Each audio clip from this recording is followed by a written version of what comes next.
자, 오늘 말씀은 사도행전 19장 21절로 41절까지 말씀입니다. 함께 읽습니다. 이 일이 있은 후에 바울이 마게도냐와 아가야를 거쳐 예루살렘에 가기로 작정하여 이르되 내가 거기 갔다가 후에 로마도 보아야 하리라. 자기를 돕는 사람 중에서 디모데와 에라스도 두 사람을 마게도냐로 보내고 자기는 아시아에 얼마 동안 더 있으니라. 그때쯤 되어 이 도로 말미암아 적지 않은 소동이 있었으니 즉 데메드리오라 하는 어떤 은장색이 은으로 아데미의 신상 모형을 만들어 직공들에게 적지 않은 벌이를 하게 하더니 그가 그 직공들과 그러한 영업하는 자들을 모아 이르되 여러분도 알거니와 우리의 풍족한 생활이 이 생업에 있는데 이 바울이 에베소뿐 아니라 거의 전 아시아를 통하여 수많은 사람을 권유하여 말하되 사람의 손으로 만든 것들은 신이 아니라 하니 이는 그대들도 보고 들은 것이라. 우리의 이 영업이 천하여질 위험이 있을 뿐 아니라 큰 여신 아데미의 신전도 무시당하게 되고 온 아시아와 천하가 위하는 그의 위엄도 떨어질까 하노라. 그들이 이 말을 듣고 분노가 가득하여 외쳐 이르되 에베소 사람의 아데미야! 온 시내가 요란하여 바울과 같이 다니는 마게도냐 사람 가이오와 아리스다고를 붙들어 일제히 연극장으로 달려 들어가는지라. 바울이 백성 가운데로 들어가고자 하나 제자들이 말리고 또 아시아 관리 중에 바울의 친구된 어떤 이들이 그에게 통제하여 연극장에 들어가지 말라 권하더라. 사람들이 외쳐 어떤 이는 이런 말을 어떤 이는 저런 말을 하니 모인 무리가 분란하여 태반이나 어찌하여 모였는지 알지 못하더라. 유대인들이 무리 가운데서 알렉산더를 권하여 앞으로 밀어내니 알렉산더가 손짓하며 백성에게 변명하려 하나 그들은 그가 유대인인 줄 알고 다 한 소리로 외쳐 이르되 에베소 사람의 아데미야! 하기를 2시간이나 하더니 서기장이 무리를 진정시키고 이르되 에베소 사람들아, 에베소 씨가 큰 아데미와 제우스에게서 내려온 우상의 신전지기가 된 줄을 누가 알지 못하겠느냐? 이 일이 그렇지 않다 할 수 없으니 너희가 가만히 있어서 무엇이든지 경솔이 아니하여야 하리라. 신전의 물건을 도둑질하지도 아니하였고 우리 여신을 비방하지도 아니한 이 사람들을 너희가 붙잡아 왔으니 만일 데메드리오와 그와 함께 있는 직공들이 누구에게 고발할 것이 있으면 재판날도 있고 총독들도 있으니 피차 고소할 것이요 만일 그 외에 무엇을 원하면 정식으로 민회에서 결정할지라. 오늘 아무 까닭도 없는 이 일에 우리가 소요 사건으로 책망받을 위험이 있고 우리는 이 불법 집회에 관하여 보고할 자료가 없다 하고 이에 그 모임을 흩어지게 하니라. 소동과 돌보심이란 제목으로 말씀 증거합니다. 바울은 약 2년 반 정도 에베소에 머물렀어요. 그럴 때 에베소 교회는 영적인 큰 부흥을 맛보게 되었습니다. 두란노 서원에서의 견고한 가르침이 있었고 성령 충만이 부어질 때 회개하는 운동이 교회를 중심으로 이루어졌습니다. 시대의 소망으로 자리매김하는 모습이었죠. 자, 아무튼 이렇게 에베소에서의 성공적인 사역의 열매를 경험한 바울은 이제 이후 사역을 생각합니다. 하나님의 뜻을 기억하며 사역의 계획을 세우는 거예요. 21절입니다.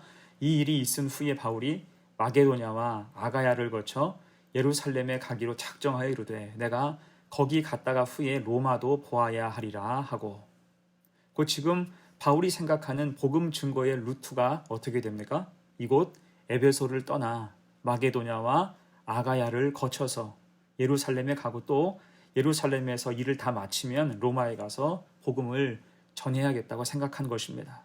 오로지 복음 증거의 뜻을 두며 최종적으로는 로마에 가기를 원했어요. 하지만 우리도 그렇듯 사람의 인생이라는 것은 늘 마음대로 되는 것은 아닙니다. 오늘 바울도 그래요. 바울이 막 에베소를 떠나려 할 시점에 큰 소동에 직면하게 됩니다. 무슨 일이 있었을까요? 이때 데메드리오라는 사람이 있었죠. 그는 은세공업자입니다. 그가 벼랑간 에베소 사람들을 막 선동하는 거예요. 24절, 25절 보세요. 즉 데메드리오라 하는 어떤 은장색이 은으로 아데미의 신상 모형을 만들어 집공들에게 적지 않은 벌이를 하게 하더니 그가 그 집공들과 그러한 영업하는 자들을 모아 이르되 여러분도 알거니와 우리의 풍족한 생활이 이 생업에 있는데, 곧 그는 지금까지 에베소에 아데미 여신을 기념해서 여러 우상을 만들고 그것을 팔아서 풍족하게 살아왔는데, 이제 바울이 와서 복음을 전파한 후에 매출이 급감하게 되었다는 것입니다. 그래서 화가 나서 비슷한 처지의 사람들을 규합해서 바울과 교회를 성토하는 거예요. 그러면서 현지 사람들의 마음을 자극합니다. 외지인들이 들어와서 아데미 여신을 무시하고 있고 에베소 시민을 무시하고 있는데 이 현실을 가만두고 볼 것인가? 아데미의 명예를 지키자, 이런 식으로 막 선동하는 것입니다. 하지만 여러분, 데메드리오가 이런 선동, 이런 말을 하는 진짜 이유가 무엇일까요? 그의 진짜 관심은 돈에 있었죠. 곧 그는 아데미 여신을 섬기는 우상 숭배자였지만 그에게 있어서 진짜 우상은 돈이었던 거예요. 지금 돈 때문에 화가 나 있고 또한 돈 때문에 선한 사람들을 매도하고 있으며 돈 때문에 사람들을 선동하고 있는 것입니다. 그래서 디모데전서 6장 10절에서도 바울이 경고하고 있죠. 돈을 사랑함이 일만 악의 뿌리가 되나니 이것을 탐내는 자들은 미혹을 받아 믿음에서 떠나 많은 근심으로써 자기를 찔렀도다. 아멘. 곧 돈으로 인해서 사람은 한없이 추해지고 악해질 수 있다는 거예요. 지금 데메드리오가 딱 그런 꼴이라는 것입니다. 자, 하지만 문제는 이런 데메드리오의 선동에 에베소 사람들이 거세게 동조했다는 거예요. 28절, 29절입니다. 그들이 이 말을 듣고 분노가 가득하여 외쳐 이르되 크다 에베소 사람의 아데미여 하니 온 시내가 요란하여 바울과 같이 다니는 마게도냐 사람 가이오와 아리스다고를 붙들어 일제히 연극장으로 달려 들어가는지라. 마치 마른 장작에 불을 붙이는 것과 같았습니다. 당장 아데미를 연호하고 몰려가서 바울의 동역자인 마게도냐 사람들을 붙잡았어요. 그리고 이제 거친 언사를 보이면서 연극장에 들어가서 농성을 벌이는 것입니다. 재미있는 것은 이때 다수의 사람들이 모인 이유도 잘 몰랐다는 거예요. 32절 봅니다. 사람들이 외쳐 어떤 이는 이런 말을 어떤 이는 저런 말을 하니 모인 무리가 분란하여 태반이나 어찌하여 모였는지 알지 못하더라. 곧 감정만 잔뜩 앞선 것입니다. 주제가 무엇인지도 모른 채 지금 사건의 본질이 무엇인지도 모르고 사람들이 모이니까 그냥 같이 모여서 화를 내니까 같이 화를 내고 시위에 동조하고 있다는 것입니다. 여러분, 이게 인간의 무력함이에요. 믿음의 기본이 서지 않으면 이렇게 생각 없이 이리저리 끌려다닐 수 있다는 것입니다. 악한 곳에 가서 악한 일에 동조할 수 있다는 거예요. 아무튼 상황이 이렇게 급박해지니까 바울은 동역자들을 구하기 위해서 농성장까지 직접 들어가기 원했어요. 30절 31절입니다. 바울이 백성 가운데로 들어가고자 하나 제자들이 말리고 또 아시아 관리 중에 바울의 친구된 어떤 이들이 그에게 통지하여 연극장에 들어가지 말라 권하더라. 제자들이 막아요. 주변 사람들이 다 막습니다. 너무 위험하고 지금 모인 사람들의 무리가 너무나 격해져 있어서 들어가면 위험하니 들어가지 말라고 거듭 말리고 있습니다. 자, 그러면 이 사건을 이제 어떻게 해결해야 됩니까? 이 사건은 어떻게 정리되었을까요? 사람 손으로 할 수 없고 바울이 직접 들어갈 수도 없는 상황에서 누굴 의지해야 됩니까? 하나님 바라봐야 되죠. 그럴 때 하나님이 공권력을 동원하셔서 이 일을 친히 해결하십니다. 바울이 그곳에 들어가는 것을 허락치 않으시고 대신 서기장을 보내시는 거예요. 35절 봅니다. 서기장이 무리를 진정시키고 이르되 에베소 사람들아, 에베소시가 큰 아데미와 제우스에게서 내려온 우상의 신전지기가 된 줄을 누가 알지 못하겠느냐. 여기서 서기장은 에베소 지역 총독을 보좌하는 최측근 행정관에 해당합니다. 그가 무장한 군인들의 호의를 받으며 들어와서 무리를 진정시키는 거예요. 그리고 그들이 잠잠해지자 이제 실제 하고 싶은 이야기, 법적인 절차를 지킬 것을 명령해요. 37절, 38절 보세요. 신전의 물건을 도둑질하지도 아니하였고 우리 여신을 비방하지도 아니한 이 사람들을 너희가 붙잡아 왔으니 만일 데메드리오와 그와 함께 있는 직공들이 누구에게 고발할 것이 있으면 재판 날도 있고 총독들도 있으니 피차 고소할 것이요. 지혜롭게 말하고 있습니다. 그리고 바울과 교회에는 별다른 혐의점이 없다고 말하면서 불만이 있으면 이런 식으로 선동하지 말고 정식으로 고소 고발하라고 중재하고 있어요. 그러면서 이제 경고하며 마무리하죠. 40절 말씀. 오늘 아무 까닭도 없이 이 일에 우리가 소요 사건으로 책망받을 위험이 있고 우리는 이 불법 집회에 관하여 보고할 자료가 없다 하고, 이것은 그냥 소요 사건이며 아무 이득 없는 불법 집회이니 그만 해산해라, 여기서 정리하고 끝내라라고 말하고 있습니다. 자, 그랬을 때 41절 이에 그 모임을 흩어지게 하니라. 어떻습니까? 다 흩어져 버렸어요. 성난 군중으로 가득했지만 싱겁게 이 사건이 모두 종료됐습니다. 여러분, 오늘 이 사건을 보며 무슨 생각이 드십니까? 이것은 우리가 세상에서 겪는 일들과 비슷해요.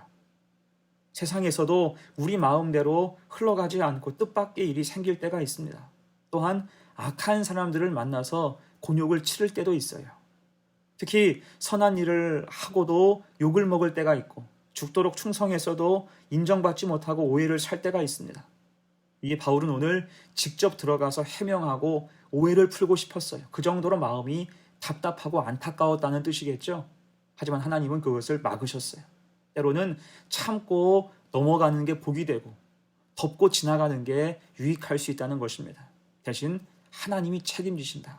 하나님이 더 선한 길로 인도하시고 의로운 방법으로 역사하신다는 거예요. 그래서 바울 대신 지체 높은 서기장을 보내셔서 공권력을 통해서 모든 걸 정리하게 하시고 잠잠하게 하시며 이후 교회와 바울의 길을 친히 열어주신 것입니다. 곧 사람이 동원할 수 있는 수는 극히 제한적이지만 하나님께는 길이 많음을 친히 보여주고 계신 거예요. 자, 이제 오늘 말씀 마무리하면서 여러분, 우리 오늘 본문 통해서 우리의 인도자가 누구인지를 확신할 수 있어야 됩니다. 우리가 붙잡을 것은 오직 하나님이세요. 내 주장과 내 생각, 계획은 최선이 아닙니다. 대신 하나님은 다른 방향으로 더 선한 길로 우리를 인도하실 때가 많아요. 그 앞에서 우리는 겸손하게 주님을 따라야 할 줄로 믿습니다. 그렇게 무슨 일을 만나든지 하나님의 선한 뜻을 붙잡고 하나님이 이끄시는 길로 나아갈 때 선한 역사가 가득 임하는 복된 성도가 되시기를 간절히 축원합니다. 아멘. 함께 기도합니다. 하나님 아버지, 오늘 곤경에 처한 바울을 봤습니다. 때로 우리의 생각과 달리 갑자기 어려운 고난과 시련이 닥칠 수 있습니다. 그때 난감함에 빠져 낙심하지 말고 하나님을 바라보게 하옵소서. 기도하며 주님의 뜻을 구할 때 가장 선한 길로 지혜로운 방법으로 우리를 인도하실 줄 믿사오니 겸손히 주를 따르는 복된 성도가 되게 하옵소서. 감사드리며 예수님의 이름으로 기도하옵나이다. 아멘.